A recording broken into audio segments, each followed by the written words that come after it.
Good morning mga boss.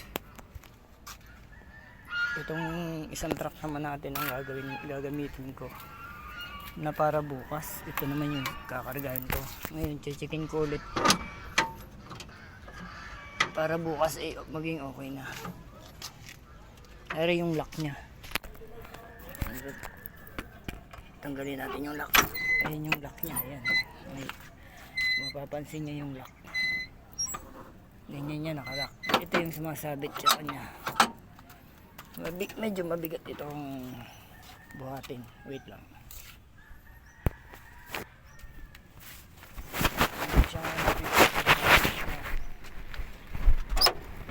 Kailangan ng pwersa.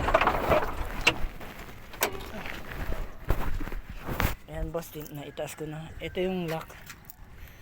Ito yung lock na pag iniangat mo siya, kailangan siya nakalock para hindi siya bumagsak sa'yo pag nagche-check ka. Ito yung sinasabi ko sa inyo. Tubig, kailangan tubig. Tapos ang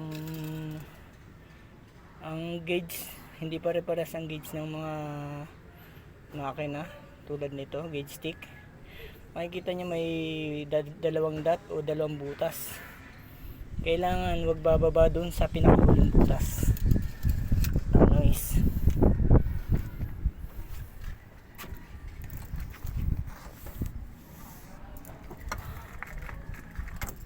Kuha muna tayong tubig at wala pala rito ang tubig. Panaubos oh. Wala pa sa 1/4 ang nagawa na bawas puno na. Puno na yan. Matipid siya. Tapos tingnan din yung mga kingpin kasi kung gumagalaw yan, bagong palit ang gulong ko sa panguna, dalawa. Bago din ang shock. Ikot ako. Tapos yung dito naman mga boss, kung natatandaan nyo yan, kung makikita nyo, yan yung ano ng fluid, brake fluid yan. Kaya na-check nyo din yan lagi. Tapos itong battery, kung okay ang mga kabit, linya ng ilaw. Ang brakes natin, hindi naman natin ma-check hanggat hindi aandar yan. Yung mga bolt, tulad na sinabi ko kanina, yung mga bolt ng propeller dapat na-check din yan.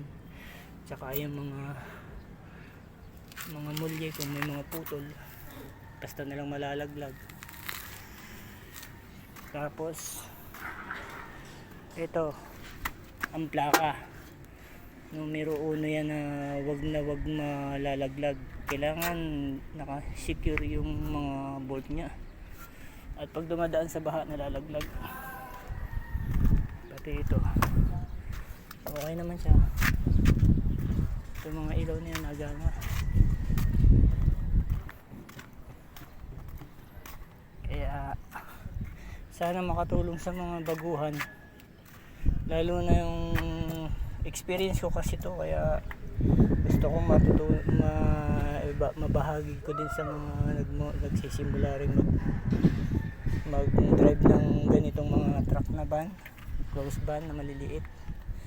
Siyempre sa maliliit ka lang lagi mo muna magsisimula. Ganyan ang pag-check ng truck.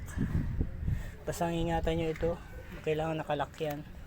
Pag naman siya ibababa mo, pipisilin mo lang siya, i-press mo to, tapos kakabigin mo siya pa. Pagka na-press mo, kakabigin mo papunta dito para siya bumaba na ang cowl na dahan-dahan para hindi ka bagsakan.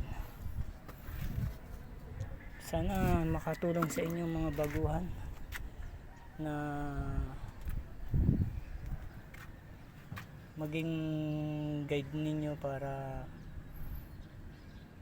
madali nyo malaman kung paano mag-check ng truck. Alam nyo kung ano yung step by step, kung saan kayo magsisimula. Sa mga susunod naman na video ko, ituturo ko sa inyo naman yung pagche-check ng forward. Kasi yun ay iba, malaki ang pagkakaiba sa mechanical, tulad na rin mga maliliit na ere. Yan kasi di hangin ang niya, ang audio. At sana nakatulong. Drive safe po sa inyo lahat, at sana share nyo naman po yung aking mga ina-upload na video. Mag-like po sana kayo at share. Maraming salamat po. Ingat po kayo. God bless po.